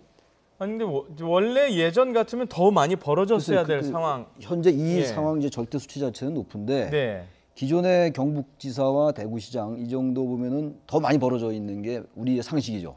근데 거기에 감안해서 본다면은 지금 생각보다 오준기 후보죠. 지금 경북도지사는 청와대 행정관 출신인데 이건 지금 대구시장, 경북지사 이제 왔다 갔다 하고 있는데 생각보다 많이 따라가 있어요. 우리가 이제 예측했던 것보다는. 그러니까 지금 경북이나 대구도 지금 생각보다 완벽하게 한국당이 리드하는 건 아닌 것 같다, 이런 얘기죠. 그러니까 아마 전체 이번 지방선거를 관통하는 그 이제 대형 안보 외교 변수 이런 부분들이 어느 정도 영향을 좀 주는 것 같아요. 경북지사나 대구시장 선거도. 물론 이 선거 결과는 나중에 이제 개표를 해봐야지 알겠습니다만, 당연한 말씀입니다만 생각보다 경북이나 대구지사도 대구시장도 좀 야당이 상당히 여당이 선전을 하고 있다고 봐야 될 겁니다. 자, 저희가 조금 전에 그 대구시장 관련 여론조사를 뭐 보다가 잠깐 바뀌었는데요. 거기 보면 지금 이제 어쨌든 현재 유리를 달리고 있는 권영진 후보가 부상을 당했어요. 이 지금 부상 얘기가 어떤 돌발 변수가 되는지 모른다는 언론 보도가 좀 잇따르고 있는데 자, 일단 이 관련 영상을 한번 먼저 보시고 말씀을 이어가도록 하겠습니다. 자, 권영진 후보가 부상을 당하는 장면인데 한번 보겠습니다.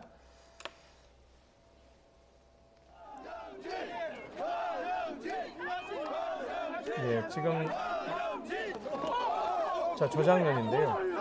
갑자기 어떤 분이 앞에 오시더니 뒤로 늦춰져서 넘어졌는데 지금 뭐 보도를 보면 엉덩이 꼬리뼈 쪽이 뭐 상당히 부상이 심해서 아예 지금 선거 운동 중단했다는 얘기가 있어요. 병원에서는 최소한도 일주일 동안은 움직일 수 없다.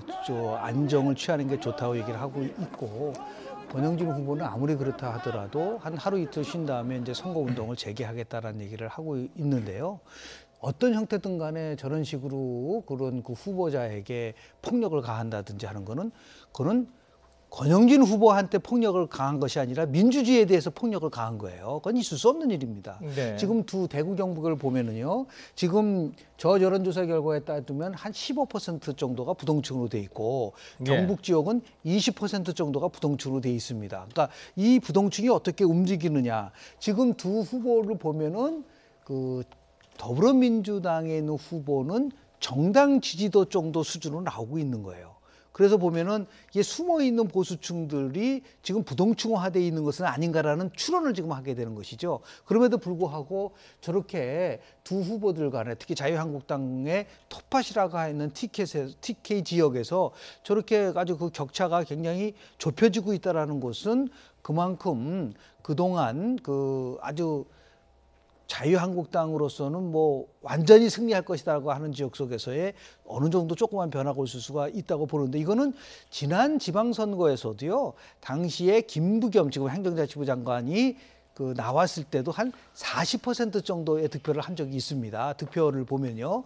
그래서 전통적으로 뭐 TK 지역은 항상 자유한국당이 압승할 것이다라고 하는 그런 이제 그 나름대로의 가설은 무너지고 있다라고 볼 수밖에 없는 것이고요. 지난 영남 선거에서도 대통령 선거에서 뭐 문재인 후보가 뭐 TK 쪽에서는 울산에서는 졌지만은 부산에서는 물론 7%포인트를 앞섰고요. 경남에서도 0.7%포인트 차이로 아주 근접했다는 걸 비교한다면은 과거와 같은 영남 독식, 영남 독주, 자유한국당에 의한 그러한 그 패턴은 조금씩 지금 와해되고 있다는 것을 보여주고 있는 것은 아닌가라는 그런 그 분석이 좀 가능합니다. 예. 저희가 오늘 여러 가지 주제를 많이 준비했는데 시간 관계상 양승태 대법원장 때문에 지금 여기서 두 분과의 말씀은 정리를 해야 될 것 같습니다. 다음에 모시면 다시 그 주제에 다시 한번 얘기를 하도록 하겠습니다. 지금까지 김영준 명지대 교수님, 최창렬 용인대 교수님이었습니다. 고맙습니다. 신용 때문에 중고차 구입이 어려우신가요? 리드카에서는 신용이 낮아도 현금 한 푼 없이 중고차를 구입하실 수 있습니다. 최저금리 5%, 최장 72개월 할부 혜택까지. 1688-7373. 잠깐! 그냥 아무 칫솔이나 쓰시려고요? 칫솔모가 3개니까 진짜 좋더라고요. 3개의 칫솔모가 왕복과 쓸어내림을 동시에 쿨샤로 바꾸세요. 깜짝 놀랄 거예요. 자동 칫솔 쿨샤. 머리 하나 바꿨을 뿐인데 내가 다시 태어난 느낌? 새로운 인생을 사는 기분? 숨쉬는 피부처럼 티나지 않는 기술. 밀란이 남자를 바꾼다. 바꿔보자. 밀란 뉴 에어스킨. 때. 그 어떤 때에도 액취라면 걱정 없지. 미세먼지 한 톨까지 탈탈. 도누아리 두 액츠. 지난달 전국 주택 가격이 2013년 8월 이후 처음으로 떨어졌습니다. 한국감정원 조사에 따르면 지난달 전국 주택 가격은 전달보다 0.03% 하락해 2013년 8월 이후 57개월 만에 처음으로 감소세로 돌아섰습니다. 서울의 주택 가격은 전달보다 0.21% 올랐지만 상승폭은 4월보다 둔화했습니다. 특히 강남 4구와 성동구, 노원구의 주택 가격이 지난해 9월 이후 8개월 만에 하락 전환했습니다. 6월의 첫날부터 불볕더위가 이어지고 있습니다. 강한 햇살에 기온이 크게 오르면서 올해 들어 가장 더운 날씨를 보이고 있는데요. 자세한 날씨 알아봅니다. 권예은 캐스터. 네, 홍제천 폭포바닥에 나와 있습니다. 네, 폭포수가 시원해 보이는데요. 날씨는 많이 덥죠? 네, 이렇게 바깥에 잠시만 서 있어도 덥다라는 말이 저절로 나옵니다. 6월의 시작부터 올 여름 들어 가장 뜨거운 날씨가 찾아왔는데요. 현재 서울 기온은 30.2도로 올 최고 기온을 기록했습니다. 무엇보다 햇볕이 강하게 내리쬐면서 피부가 따갑다라는 느낌이 들 정도입니다. 외출 시에는 자외선 차단제를 꼼꼼하게 발라주시고요. 최대한 그늘로 이동해 주시는 게 좋겠습니다. 현재 전국에서 가장 더운 곳은 경기도 광주 퇴촌면입니다. 비공식 기록으로 기온이 34도까지 올랐고요. 그 밖의 지역도 경북 의성이 32.5도, 광주와 대구가 31.9도로 이미 7, 8월의 한여름입니다. 주말인 내일도 맑은 하늘에 땡볕더위가 이어지겠습니다. 낮 기온이 서울 29도, 대전과 광주 31도로 오늘과 비슷하겠고요. 대구는 32도, 밀양은 33도까지 치솟으면서 영남 지역은 오늘보다 기온이 더 오르며 폭염 수준의 불볕더위가 예상됩니다. 이 지역에서는 무리한 야외 활동은 피해 주시기 바랍니다. 때이른 더위 속에 공기질도 좋지 못하겠습니다. 내일 경기 남부와 충북, 전북과 울산 지역은 미세먼지 농도가 나쁨 수준 보이겠습니다. 또 한낮에는 자외선과 오존 농도도 높게 치솟겠습니다. 당분간 뚜렷한 비 소식 없이 맑은 가운데 예년보다 더운 날씨가 이어지겠습니다. 올해 여름은 예년보다 심한 더위가 예상됩니다. 특히 낮 기온이 33도를 넘는 폭염 수준의 더위가 이어지겠고요. 특히 이렇게 6월의 시작부터 더위가 빨리 찾아올 것으로 보입니다. 올 여름 더위 대비 철저히 해주셔야겠습니다. 지금까지 홍제천 폭포마당에서 YTN 권혜인입니다.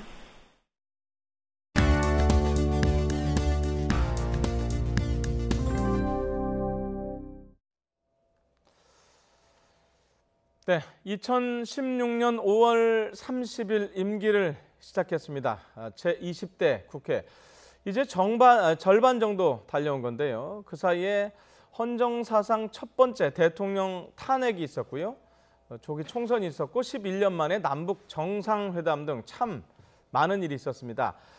파란만장했던 제20대 국회 전반기를 이끈 분을 초대했습니다. 정세균 이제는 전이 됐네요. 전 국회의장 모셨습니다. 어서 오십시오. 네, 안녕하십니까. 저 역시 환한 미소를 보이셨는데 신사 여전히 그 힘든 과정을 겪다 오셨는데도 그 미소는 그대로 갖고 계시네요. 그거야 뭐 어디 가겠어요? 예. 자, 국회의장이라는 정말 큰 짐을 내려놓으셨는데요. 예. 그 짐을 근데 주위분한테 전달을 해야 되는데 전달이 안 돼서 아직도 지고 계신 거 아니에요? 아, 그렇지는 않고요. 예. 저는 짐을 내려놓았는데 네. 아직 후임자가 선정이 되지 않아서 그러니까요. 그 의회가 공백 상태입니다. 예. 5월 30일부터 지금 3일째네요. 그래서 네.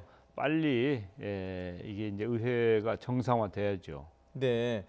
자, 이제 2년간 국회의장은 큰 짐을 지고 있다가 탁 내려놓은 지 이제 며칠이 안 되셨지만 그렇습니다. 자, 그날 탁 내려놓는 날 느낌을 오늘 얘기하실 수 있겠습니까? 물론이죠. 예.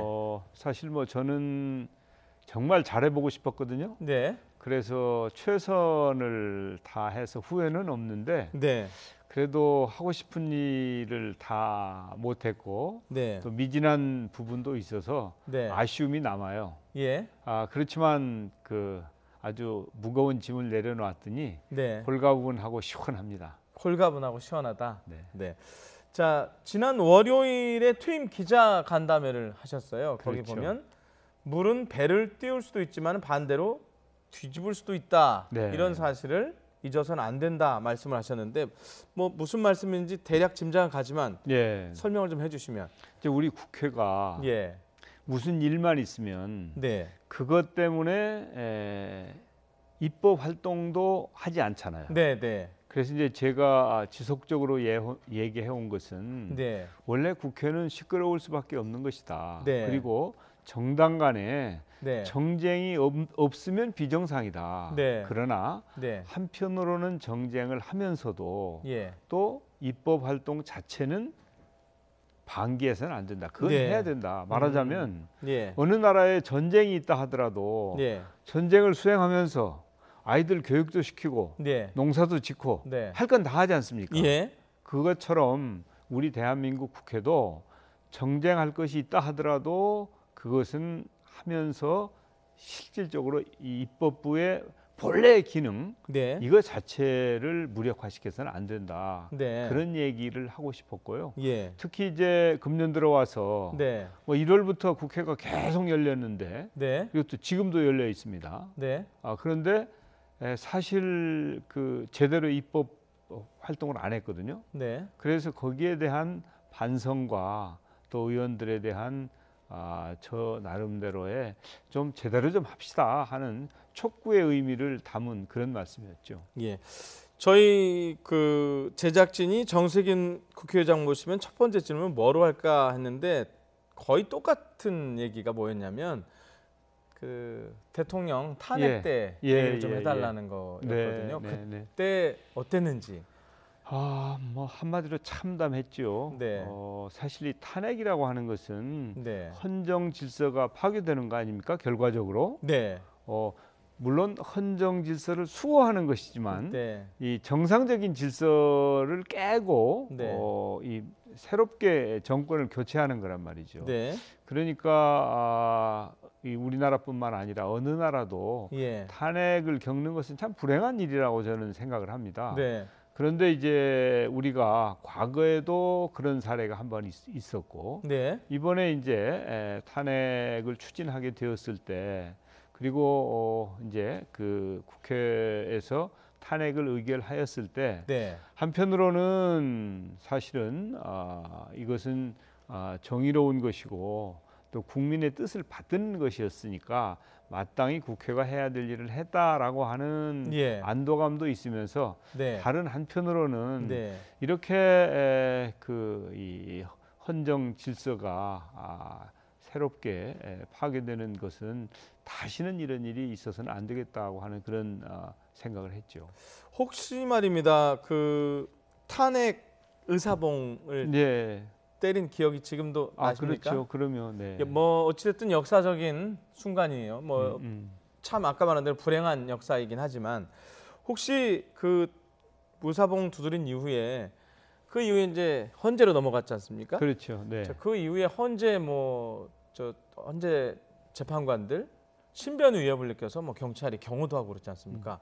혹시 국회의장도 그런 위협이라든가 이런 거 있지 않았습니까 혹시? 뭐 그렇지는 않았죠. 이제 네. 저는 그 탄핵을 의결하는 과정에 네. 혹시 그 본회의장에서 소란이 있지 않을까 하는 것은 마음속으로 대비를 했죠. 예.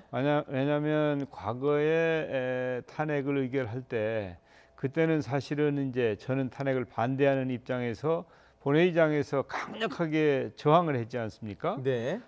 그런데 이제 그 이번에 박근혜 대통령 탄핵의 경우에도 네. 박근혜 대통령을 지지하는 소위 이제 그쪽 그룹의 의원들이 있기 때문에 친박.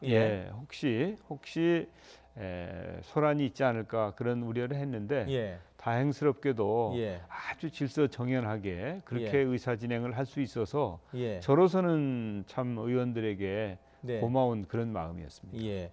자, 정세균 의장님 하면 그 탄핵하는 그 장면하고 또 하나 이제 생각나는 게 개헌이거든요. 뭐 본인이 개헌을 전도사라고 할 정도로 여러 번 얘기를 했고, 그렇죠. 근데 결국은 안 됐어요. 그래요. 자, 이게 왜 안 된 것 같습니까? 각 정파가 이 정략 수준을 뛰어넘지 못한 것이죠.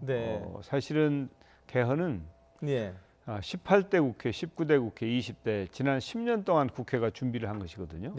그리고 제가 처음 개헌을 제기할 때는 국민 여론이 찬반이 비슷했어요. 그런데 뭐 지금은 압도적으로 찬성 여론이 높지 않습니까? 뭐 70% 이상 80%까지 가니까. 그리고 국회의원들은 오히려 그보다 더 개헌에 찬성하는 비율이 높지요. 그러면은 국민도 압도적으로 지지를 하고 국회의원들도 그렇고 또 대통령도 탄핵을 하겠다고 했고 특히 이제 작년 그 대통령 선거 때 조기 대선 때 그때 모든 정당의 후보자들이 6.13 지방선거 때 국민투표를 할 수 있도록 개헌을 추진하자 그렇게 약속을 했지 않습니까? 그런데도 개헌이 되지 않은 것은 이것은 무언가 이건 정말 잘못된 것이다. 그리고 그 원인을 찾아가 보면 각 정당의 지도자들이 제 역할을 못한 것이다. 저는 그렇게 봅니다. 자, 어쨌든 이제 이달 말에 개헌 투기가 이제 만료가 그렇습니다. 되죠. 자, 지금 큰 정치 이벤트라고 하는 6.13 지방선거도 사실상 이제 이른바 남북 평화, 미국 정상회담, 남북 정상회담, 한반도 평화 이슈에 일단 현재 묻혀 있는 상황인데 그 사이에 이 개헌 특위 어떤 역할을 좀 할 수 있을까요? 뭐 지방선거 끝나고 나서 아마 원구성이 될 것입니다. 의장단도 뭐 그 전에 했으면 좋겠지만 이제 끝나고 나서 신속하게 국회를 정상화하는 노력이 이루어지겠죠. 사실은 지금 국민 여러분들께서는 잘 모르실지 모르지만 국회가 열려 있는 상태입니다. 지난 5월 임시국회가 끝날 때 이 자유한국당에서 그 6월 국회 소집 요구를 해서 제가 국회를 소집해 놓고 그 이 의장직을 그만둔 상태이기 때문에 네. 그 마음만 먹으면 무슨 일이든지 할 수 있는 상태이죠. 네. 그러니까 가장 시급한 것은 의장단을 구성하는 것이고 또 후속 원구성이라 하면 이제 각 위원장이라든지 간사 이런 것까지 다 해서 국회의 본회의뿐만 아니라 상임위원회까지 정상적으로 돌아갈 수 있는 체제를 갖추는 것, 이것들이 빨리 이루어지면 그러면 아마 개헌 논의도 다시 그 점화될 것으로 저는 봅니다. 예. 사실 국회의장님 저희가 초청한 게 원래 이때가 아니고 한참 전이었어요. 기억하시죠? 그때가 언제였냐면 추가 경정 예산안을 통과시킬 거냐 말 거냐, 아니면 그때 김성태 그 원내대표 단식하고 하면서 뭐 이른바 드루킹 특검 협상할 때였는데 그때 국회가 꽉 막혀 있을 때였어요. 네. 자, 그런 국회가 꽉 막혀 있을 때 상황이면 어쨌든 국회 뭐 주인은 국민이지만 어쨌든 그걸 조정하는 역할은 의장님이 갖고 계시잖아요. 그렇죠. 얼마나 답답하실까요? 그래서 제가 답답할 뿐만 아니라 나중에 화는 안 나십니까? 화가 엄청 났죠. 네. 화가 나서 그래서 제가 그 이럴 거면 세비 다 반납하자. 맞아요. 그 말 나왔으니까 그 세비 반납하신다고 저희가 기사를 읽은 적이 있거든요. 어떻게 되셨습니까? 그래서 제가 세비를 반납했죠. 했습니까? 예.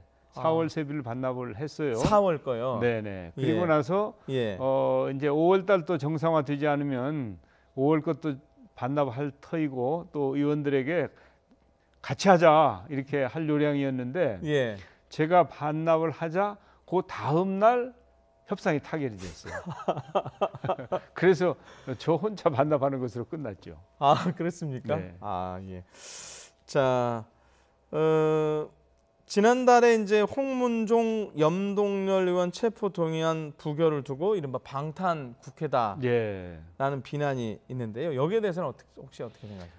그건 사실은 방탄국회, 원래 방탄국회하고는 좀 다른 겁니다. 제가 의장이 되고 나서 국회의원 특권 내려놓기 추진위원회라는 걸 만들어서 그 위원회의 활동의 중요한 것의 하나로 방탄국회와 관련된 국회법을 개정한 것입니다.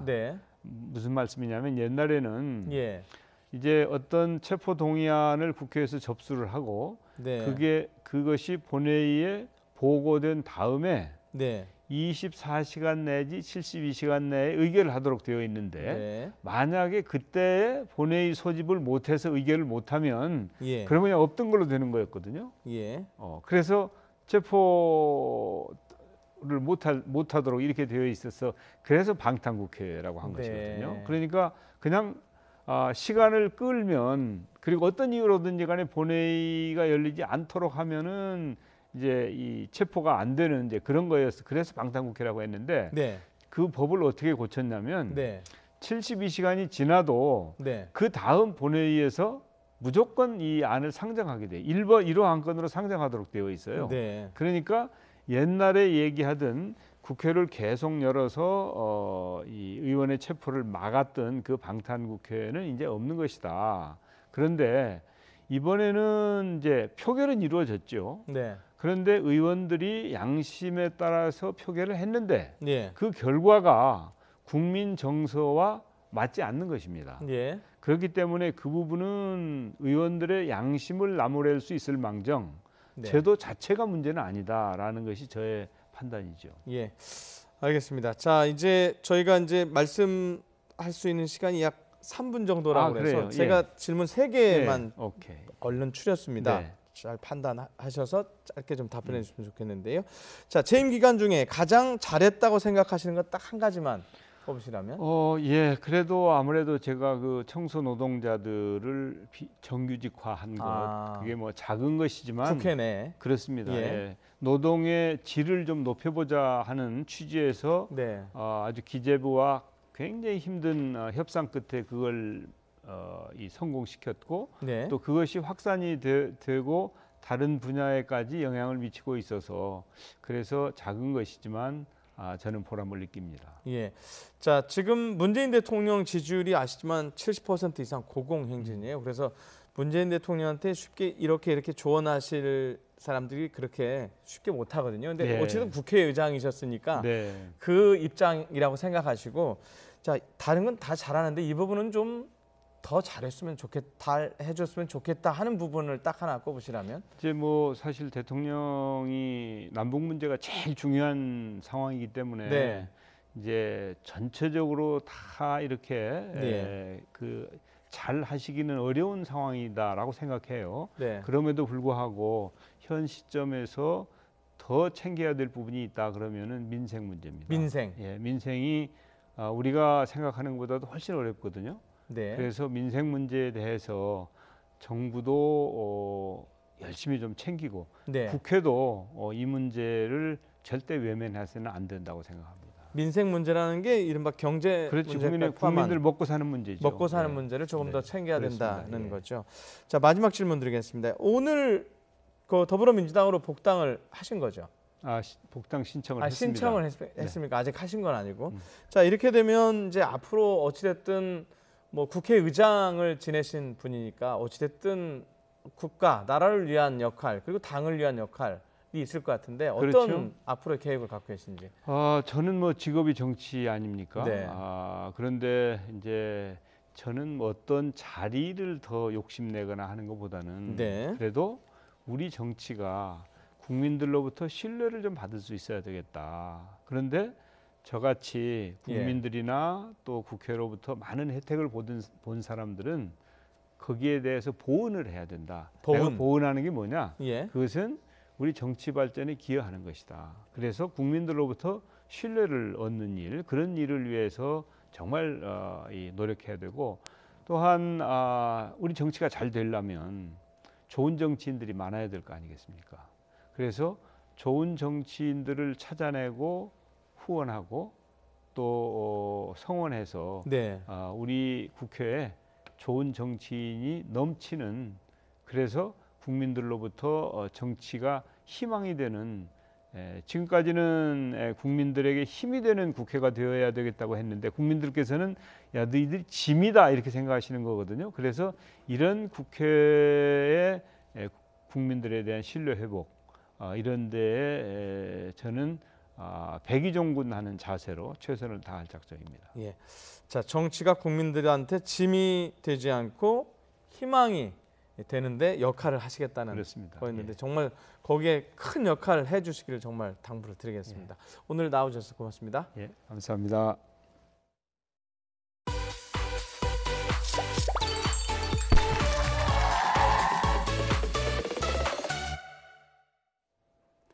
어제부터 6.13 지방선거 공식 선거운동이 시작됐습니다. YTN은 앵커가 직접 유세 현장에 찾아가서 후보들의 선거운동 모습을 생생하게 전해드리고 있는데요. 지방선거의 승부처 서울시장 후보 가운데 어제 첫 방송으로 민주당 박원순 후보를 만났고요. 오늘은 자유한국당 김문수 후보 순서입니다. 차현주 앵커가 만나봤습니다. 네, 저는 자유한국당 서울시장 후보 김문수 후보의 선거 유세 현장에 나와 있습니다. 이곳은 디지털 단지 그리고 아울렛이 몰려있는 로데오 거리입니다. 공식 선거 유세 이튿날 김문수 후보가 이곳을 선거 유세지로 선택한 이유는 무엇일까요? 김문수 후보가 이 자리에 나와 있습니다. 한번 직접 만나보도록 하겠습니다. 후보님, 안녕하십니까? 소리를 중단을 해야지 지금. 네, 후보님 안녕하십니까? 네, 아이고 반갑습니다. 네, 지금 이곳 가산 로데오 거리잖아요. 이곳을 두 번째 날 유세 현장으로 선정하신 이유는 뭘까요? 이곳에 지금 많은 분들이 계시기도 하지만 옛날에 제와 또 제 아내가 이쪽에 공단에서 일도 하고 노조도 같이 한 아주 뜻깊은 곳입니다. 네, 그렇군요. 후보님이 꼽으시는 이번 선거운동의 키워드가 있다면 어떤 걸 꼽으실 수 있을까요? 이번 키워드는 바꾸자입니다. 네. 박원순 시장을 이제 7년 했으니까 바꿔야 된다. 그래서 바꾸자고 했습니다. 네, 그럼 그 키워드를 외치면서 어제와 오늘 정말 많은 서울 시민분들을 만나셨을 텐데 시민들의 반응이 어떻던가요? 예, 시민들께서는 지금 바꾸자는 데 대해서는 한 사람도 이견이 없습니다. 많은 분들이 7년이 지겹다, 이제 11년을 한다고 생각한다면은 한 사람도 그렇게 하는 것은 끔찍해서 생각 못하겠다. 그 정도로 바꾸자는 데는 일치하고 있습니다. 네, 이렇게 좀 호응을 해주는 데는 후보님만의 뭔가 장점이 있지 않을까 싶은데 홍준표 대표는 후보님의 장점에 대해서 이런 말을 했습니다. 영혼이 맑은 남자다. 자, 이거에 대해서 후보님은 어떻게 생각하시는지요? 뭐 그거는 굉장한 과찬입니다. 정치인으로서 영혼이 맑다는 소리를 듣는 것은 저로서는 상당히 예외적이고 영광스러운 일입니다. 그러나 저는 늘 개인의 사리사욕보다는 우리 국민들의 바람이 무엇인지 또 나라가 무엇을 원하는지를 중심으로 정치를 하고 있습니다. 네, 알겠습니다. 그럼 본격적으로요. 구체적인 공약은 저희 정치부에서 취재를 하고 있습니다. 그러니까 간단하고 가볍게 내가 서울시장이 되면 이것만은 꼭 하겠다라는 게 있다면 어떤 게 있을까요? 서울시장이 되면은 우선 미세먼지를 해결하겠습니다. 시민 여러분들의 마스크를 벗겨드리겠습니다. 재개발, 재건축 확실하게 빨리 또 도장을 찍어드리겠습니다. 이 지금 도로교통이 많이 막히는데 제가 뚫어내겠습니다. 이것도 많이 막히는 곳입니다. 제가 도로교통을 시원하게 뚫겠습니다. 그리고 일자리를 많이 만들겠습니다. 서울 시내 52개 대학 주변에 4차 산업 특구를 만들어서 우리 젊은이들이 일자리를 많이 가질 수 있도록 연구소도 유치하고 또 도서관, 창업보육센터, 공연장을 많이 만들어내겠습니다. 네, 그리고 또 이 점을 안 물어볼 수가 없을 것 같습니다. 서울시장 선거의 최대 화두가 또 야권 단일화 여부 아니겠습니까? 그런데 공교롭게도 안철수 후보와 또 후보님의 벽보 문구가 똑같아요. 그래서 벽보 단일화가 이미 이루어진 게 아니냐 이런 이야기도 나오고 있거든요. 그렇습니다. 이 바꾸자는 생각은 안 후보나 저나 똑같습니다. 그래서 박원순 시장이 이대로 4년을 더 한다고 생각할 때는 시민들이 아마 미세먼지 때문에도 못 사실 겁니다.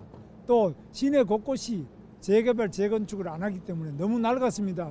푸세식 화장실, 또 연탄을 떼는 곳, 이런 것들은 신속하고 과감하게 도시 재개발, 재건축을 해야 되는데 옛날식의 이 냄새나는 낡은 집을 관광자원이라고 하는데 저는 이해할 수가 없고 이제 바꿔야 됩니다.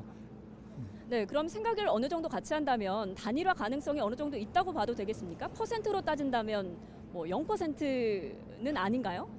우리 단일화라는 건 저 혼자 하는 게 아니고 후보가 이제 두 사람이 같이 하는 건데 그런 면에서는 안철수 후보 쪽에서도 어느 정도 호응이 있어야 되는데 지금은 없는 것 같습니다. 그래서 저는 우리 선거운동을 확실하게 하다가 보면은 뭐 또 단일화 기회가 있으면 있겠지만 제가 먼저 자꾸 단일화 하자 그러니까 옳지도 않은 것 같습니다. 네, 그런데 단일화가 되면 어느 쪽으로 단일화 될지도 문제 아니겠습니까? 관건일 될 텐데 안철수 후보는 내가 야권의 대표다라고 말한 바가 있습니다. 여기에 대한 어떻게 생각 좀 듣고 싶습니다. 누가 야권의 대표인지는 우리 국민들이 이미 판단을 하고 있습니다. 그리고 우리가 당연히 자유한국당이 야권 대표다라는 것은 말할 필요도 없고 또 안철수 후보는 아시다시피 박원순 시장을 만들어낸 분이고 지금 여당의 당대표까지 하신 분이고 또 국회의원도 하신 분입니다. 네, 알겠습니다. 오늘 말씀 여기까지 듣도록 하겠습니다. 앞으로도 선거운동 열심히 하시기 바랍니다. 감사합니다.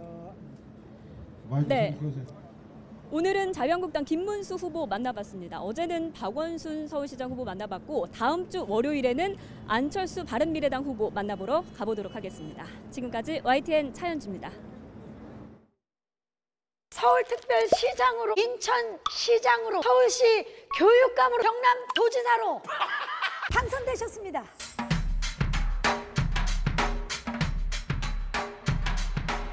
경합이 아니라 당선이야? 접니다. 앞으로 어떤 정책을 펼치시겠습니까? 구체적으로요? 제가 학교마다 찾아가서 우리 많은 학생들에게 웃음을 드릴 수 있도록 제가 악행을 저질러서 저런 사람 뽑지 말아야 되겠구나. 세금을 다 제가 착복하겠습니다. 항상 낮은 자세에서 여러분들이 얘기를 듣는 급식이 가장 중요하지 않겠습니까? 출산율을 제가 해결해도 되나요? 출산율은 일단 제가 전기를 싹 다 끄게 해가지고 그거는 알아서들 잘 해야 되겠죠. 미세먼지 정책 내놓으셔야 되고요. 저조한 출산율 해결해 주셔야 되고요. 보육 문제, 교통 문제 해결해 주셔야 되고요. 좀 편의시설 많이 만들어 주셔야 되고 노는 사람 없이 일자리 구축해 주셔야 되고요. 사퇴하도록 하겠습니다. 저 이게 이제 당선 안 된 거죠? 볼게요. 자, 떼니까 기분이 어떠세요? 저거 왜 이렇게 무겁죠, 저거? 히틀러도 말이죠. 선거로 당선된 사람이에요. 하나의 투표가 만 개의 댓글보다 훨씬 더 강하다고 생각하거든요. 그래서 투표를 해야 합니다. 드디어 그날이 찾아왔다. 6.13 지방선거 꼬레. 투표로 민주주의가 실현되는 사회. 열심히 일하면 누구나 정당한 보상을 받는 사회. 노후 걱정 없는 세상. 약자가 보호받는 세상. 아이들이 신나게 뛰어놀 수 있는 세상. 도전에 실패해도 또다시 기회가 있는 세상. 6월 13일. 6월 13일. 6월 13일입니다. 아, 시간이 없으시다고요? 그럼 말이 안 되는 게 이게 6월 8일과 9일 전국 3,500개 사전투표소 어디서나 투표할 수 있습니다. 곳곳에 찾아보시면 동네 근처에 이렇게 가까워 할 정도로 사전투표소가 있습니다. 꼭 사전투표 부탁드려요. 미리 신청해야 되냐고요? 아니요. 오전 6시부터 오후 6시까지 아무 데나 가셔서 투표하라 말이야. 투표! 아이들한테 좋은 아빠 되려면 꼭 투표하세요. 투표해야 바뀌어요. 투표하세요.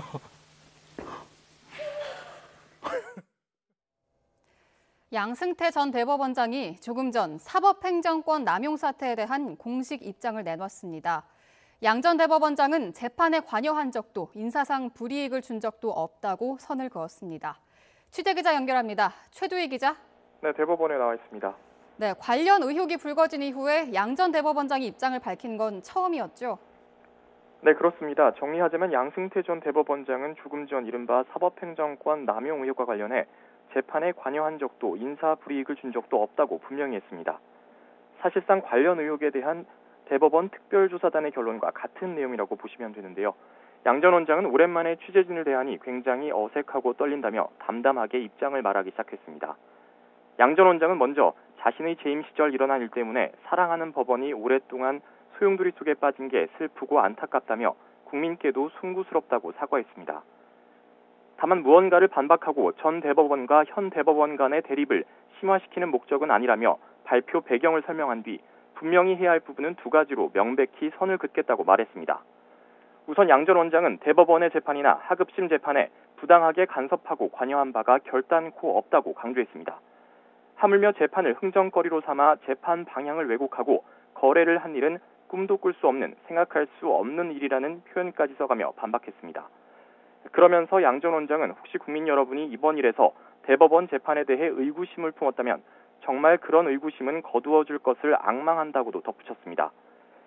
이어 양 전 원장은 자신이 재임 시에 상고법원을 추진했던 것은 다 아는 사실이라며 전제한 뒤 대법원의 재기능을 다하기 위해 불가피한 선택이었다고도 말했는데요. 하지만 양 전 원장은 자신 있게 말할 수 있는 건 그런 정책에 반대를 한 사람 혹은 재판에서 특정 성향을 나타낸 법관에게 편향된 조치를 하거나 불이익을 준 적이 전혀 없다고 덧붙였습니다. 또 특별조사단의 조사에 응하지 않은 이유도 밝혔죠. 네, 그렇습니다. 양 전 원장은 입장 발표 후 이어진 취재진과의 일문일답에서 지금까지 이른바 사법부 블랙리스트 의혹과 관련해 무려 3차례나 걸쳐 조사가 이루어진 데 대한 불편한 감정도 숨기지 않았습니다. 양 전 원장은 왜 조사에 응하지 않았느냐는 취재진의 질문에 거의 1년이 넘도록 조사가 이루어졌고 여러 컴퓨터를 마치 일기장 보듯 완전히 뒤졌다고 힘주어 말했습니다. 그런데도 사안을 밝히지 못했다며 그러니까 자신이 조사를 받으러 가야 하느냐고 오히려 취재진에게 되묻기까지 했습니다. 다만 양 전 원장은 향후 검찰 수사 가능성에 대해선 그때 가서 보자고 답해 여운을 남겼습니다. 앞서 특별조사단의 조사를 거부했던 양 전 원장은 외부와의 접촉을 끊은 채 침묵을 이어왔습니다. 양 전 원장 시절 사법부는 특정 성향의 판사를 불법 사찰하고 재판을 도구 삼아 청와대와 거래를 하려는 등 이른바 사법행정권을 남용한 의혹을 받고 있는데요. 이와 관련해서 조사단장이었던 안철상 법원행정처장은 관련자들에 대한 형사조치를 묻는 취재진에게 오늘 오전 법리 구성을 달리하거나 깊이 있게 검토하거나 혹은 새로운 사실이 추가되면 형사 조치를 취할 수 있다고 생각한다고 말했습니다. 지금까지 대법원에서 YTN 큐드입니다. 폼페이오 미국 국무장관은 북한과의 고위급 회담을 마친 뒤 기자회견에서 미국이 북한의 체제 보장에 대한 확신을 줄 필요가 있다고 강조했습니다. 또 북한을 향해서는 과거와 근본적으로 다른 길을 가야 한다며 이번 기회를 놓치면 비극이 될 것이라고 말했습니다. 김선희 기자가 보도합니다. 마이크 폼페이오 미 국무장관은 이번에도 북한의 체제 안전 보장 필요성에 대해 언급했습니다. 폼페이오 장관은 북한의 비핵화가 얼마나 어려운지 이해하고 있다며 미국은 북한의 안전 보장에 대해 확신을 줄 필요가 있다고 강조했습니다. Many conversations have been had about how we might proceed, what the path might be forward so that we can achieve both the denuclearization that the world demands of North Korea and the security assurances that would be required for them to allow us to. 북한이 북미 정상회담에서 가장 핵심 의제로 생각하는 체제 안전 보장에 대한 해결 의지를 다시 한번 피력한 겁니다. 그러면서 북한이 비핵화의 대가로 얻을 수 있는 밝은 미래의 비전도 제시했습니다. We envision a strong, connected, and secure, prosperous North Korea that maintains its cultural heritage, but is integrated into the community of nations. 폼페이오 장관은 김정은 국무위원장이 비핵화의 결단을 내릴 수 있는 지도자라 믿는다며 앞으로 수개월간 시험대가 될 것이라고 말했습니다. 동시에 북한과 미국 모두 이 기회를 놓치면 비극이 될 것이라고 강조했습니다. Our two countries face a pivotal moment in our relationship in which it could be nothing short of tragic to let this opportunity go to waste. 폼페이오 장관은 북핵 협정이 타결됐을 때 주한미군 감축에 대해서는 즉답을 피했습니다. 하지만 한미일 공조가 빗셀 틈 없이 견고하다며 문재인 대통령과 이 문제에 대해 대화하고 있다고 밝혔습니다. YTN 김선입니다. 채소류 가격이 치솟으면서 밥상 물가가 고공행진을 하고 있습니다. 국제유가 상승 영향으로 휘발유와 경유 가격도 가파르게 올랐습니다. 김원배 기자가 보도합니다. 지난달 채소류 가격은 1년 전인 지난해 5월보다 13.5%가 올랐습니다. 지난해 8월의 22.5% 상승 이후 가장 큰 폭의 상승률입니다. 무도 그렇고 배추도 그렇고 양파도 그렇고 보편적으로들 많이 올랐어요. 무 가격은 1년 전보다 45%, 배추는 30%가 올랐습니다. 감자 가격도 60% 가까이 급등해 한 달 전인 4월보다 상승폭은 다소 축소됐지만 여전히 높은 상승세를 보였습니다. 쌀값도 30% 가까이 올라 3월부터 석 달째 두 자릿수의 오름세를 기록했습니다. 채소류 가격 상승 등의 영향으로 식비와 관련된 물가 상승이 전반적으로 두드러졌습니다. 음식 및 숙박 부분이 2.7% 상승해서 전체 물가 1.5% 상승하는데 0.35%포인트 기여했으며 식료품 및 비주류 음료 부분도 2.5% 상승하면서 전체 물가 1.5% 상승하는데 0.35%포인트 기여하였습니다. 석유류 가격이 국제유가 상승의 영향으로 1년 전 같은 기간보다 6.0% 올라 지난해 12월의 7.5% 이후 5개월 만에 가장 높은 상승률을 기록했습니다. 이 가운데 휘발유 가격이 6.3%, 경유 가격은 8.1% 올라 최근 6개월과 1년 사이에 가장 높은 상승률을 기록했습니다. 휘발유 가격 수준을 보여주는 물가지수는 104.35를 기록해 최근 34개월 사이에 가장 높았고 경유 물가지수는 105.67로 최근 41개월 사이에 최고 수준을 보였습니다. 그러나 지난달 축산물 가격은 8.1%, 전기, 수도, 가스 가격은 3.3% 하락했습니다. 이에 따라 지난달 소비자 물가는 1년 전인 지난해 5월보다 1.5% 상승해 8개월째 1%대에 머물렀습니다. YTN 김원배입니다. 네, 뉴스인 여기서 마치겠습니다. 고맙습니다.